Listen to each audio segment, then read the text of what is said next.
congratulations sa direct and sa buong cast. Direct, ay nasa gitna. Mukha siyang cast kasi. Direct, anong pinakamahirap na sa pagdidirect ng ganitong classic pelikula? Hello. First and foremost, I would like to thank, of course, Direk Brillante. Direk, thank you very much for this opportunity. Nakailang thank you na ako kay Direk, pero ano pa ba naman yung isa pa. Direk, thank you again for this opportunity to that you gave me to direct this first film. And I also want to acknowledge our production staff na nandito, Miss Chrisma, our producer, si Jao, one of our DOPs, and all the other staff. Thank you, thank you.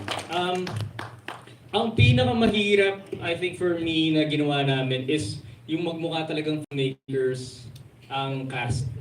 Because lalo si Eric sa si di ba, Orius, yung characters nila. Because they really had the task na mag-film talaga.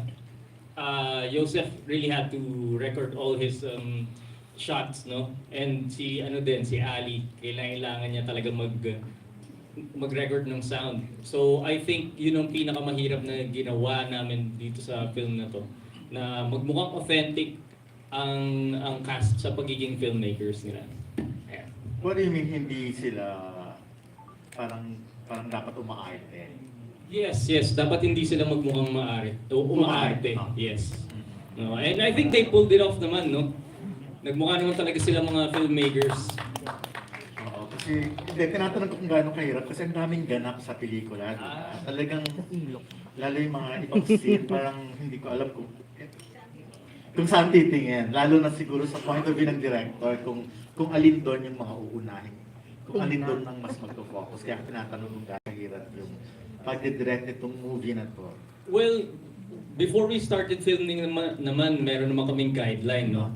Okay. Even though direct meron kayong wala kaming script because it's a Brillante Mendoza film pa rin naman. It's still created by Direk. So wala talagang script. But we had an outline naman of what we had to shoot and we based it on that. So hindi naman siya masyadong mahirap because of that, no? So we just shot everything that we can. Yung dialogue ganun din, doon na lang ini-improvise. Galing sa Yes. or Ang dialogue, lang din, spontaneous lang din. Based on what the scene is requiring. Ayan, okay. Anyway, congratulations, Direk. Thank you Good luck very sa much. film. Thank Okay you. na. Okay, thank you, Don Sermino of Aband News Online. Next up, we have Neil Ramos from Tempo.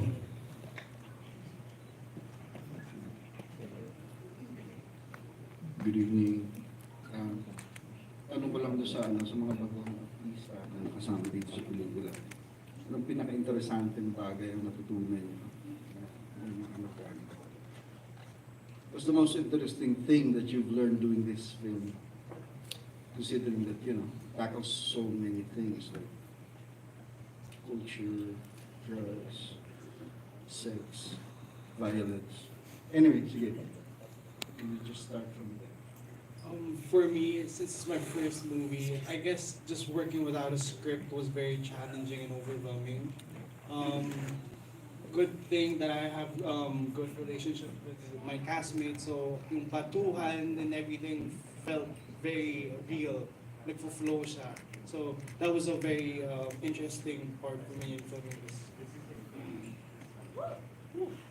Hindi po sa akin, parang hindi po kinahirapan sa amin.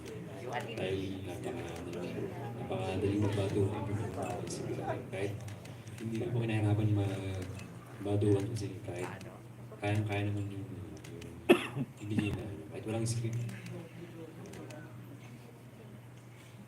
For me, I would say that it's important to have a good rapport with your co-actors, and of course have trust in sa production because of the sensitive scenes that we will be shooting. So, ayun, kailangan talaga importante yun. Hello po, good evening. To answer the question, isa sa mga bagay na natutunan ko sa film was during VO ito ni Joseph na may mga filmmakers pala tayo, either international or local, na especially Vivamax na very sexy yung genre, that we are not just showing our body but we are showing kung ano yung totoo, kung ano yung totoong nangyayari sa mundo. Kasi sex, okay, let's just sex, normal lang yan. So, yun isa sa mga natutunan ko. Pangalawa na natutunan ko was, drugs, wag mong abusuhin kasi it might kill you, lalo na kung sobrang addict ka. At yung pangatlo na natutunan ko is, wag mong baguhin yung mga bagay na kung ano na yung nangyayari, especially dun sa character namin na Banyan na in this generation, very modern na pala, na hindi na namin ginagamit yung lumang tradition. But that doesn't mean na hindi na namin sila dapat gawin. We still appreciate it at binabalikan pa rin namin as tribe. Yun po yung mga natutunan ko sa film na to. And lastly, add ko na lang, baka makarelate din yung iba.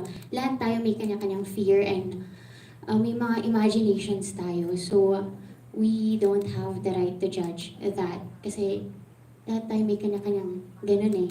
Diba? Fear and everything, hallucinations, na kinakatakutan. Thank you.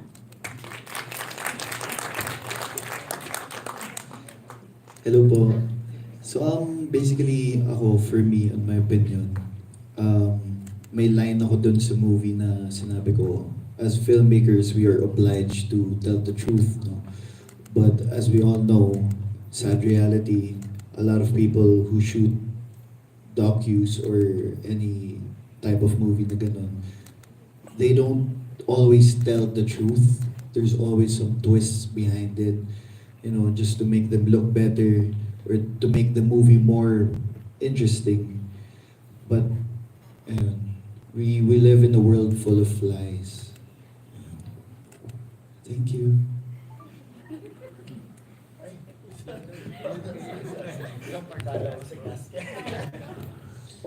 Para sa akin po, the most interesting part of the filmmaking process for this one was learning about creating films, because it's also something I'd like to dive into in the future, and this was kind of a first step for me to feel more involved with the process of making films, and yeah, very enjoyable one.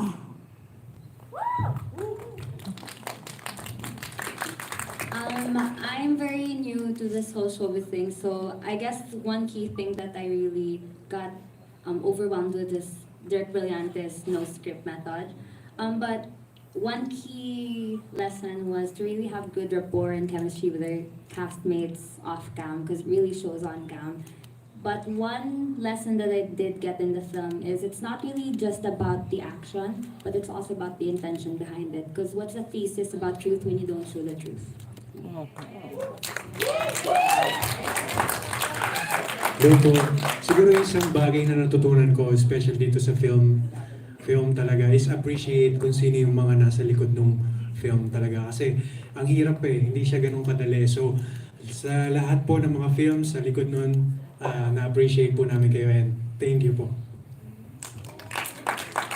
Ayun, hello po. Ang natutunan ko naman dito is yung kahalagahan ng mga filmmakers natin. Kasi di ba yung iba nila lang yung filmmakers, but as you can see sa film, makikita nyo yung hirap. Kahit hindi naman ganon, exactly yung nangyayari. Yung hirap, yung compassion, yung imagination nila, it's full of talent. So ayun, yun yung na appreciate ko dito sa film na to, yung talent ng bawat filmmakers natin. Yun lang po, thank you.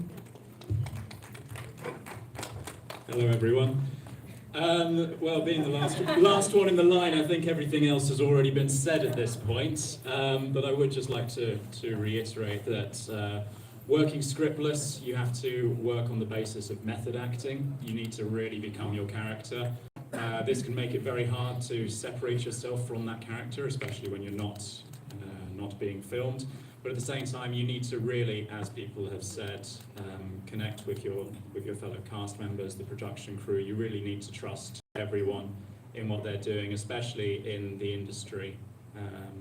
There's also been mentioned, a lot of sexy scenes, a concept that isn't always so widely accepted. So it is very important to just trust people and be open and honest with everyone.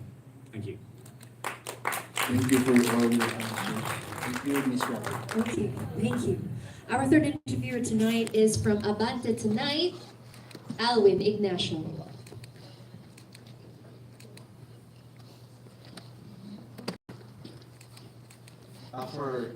Hi everyone, for Direct Friedrich, anong gusto mo maging take home namin bilang audience? Because ang hirap i-digest ng movie.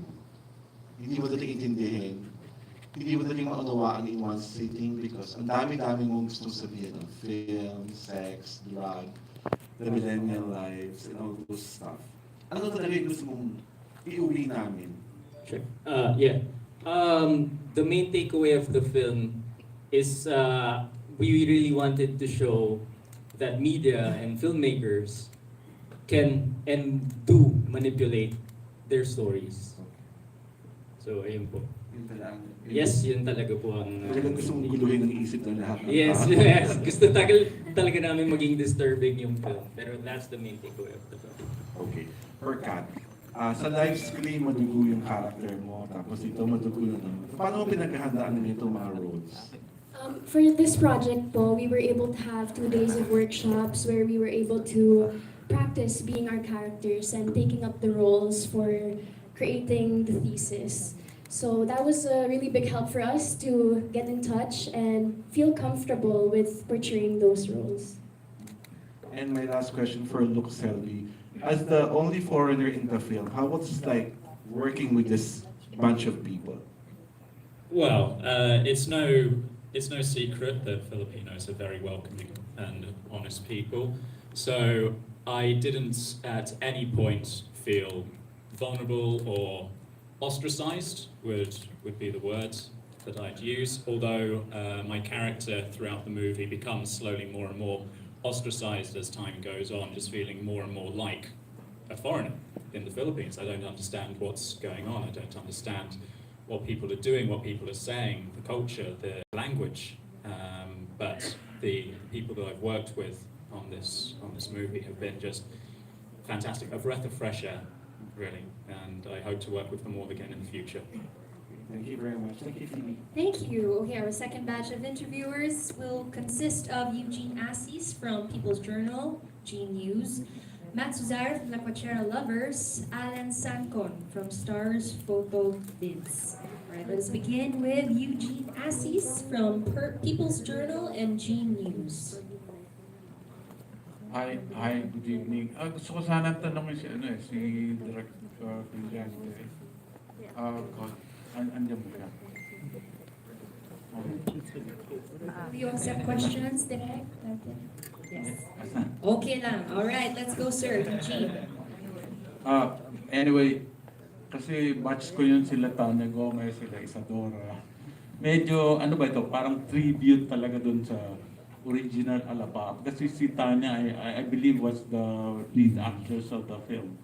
Yes, actually, slowly kasi dun sa mga ginagawa ko sa Viva, I'd like to give tribute dun sa mga dating pelikula. Lalo-lalo na si Tates talagang si good friend of mine. So, at meron pa ako isang gagawin na title din siya ng isang lumang pelikula, yung Bata Pa si Isabel. So, yeah, tama. Tribute siya ito kasi parang it's a way of recognizing this artist, no?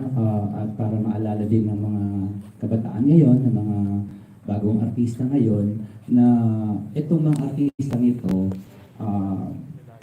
parang kinilala din sila at that time, no?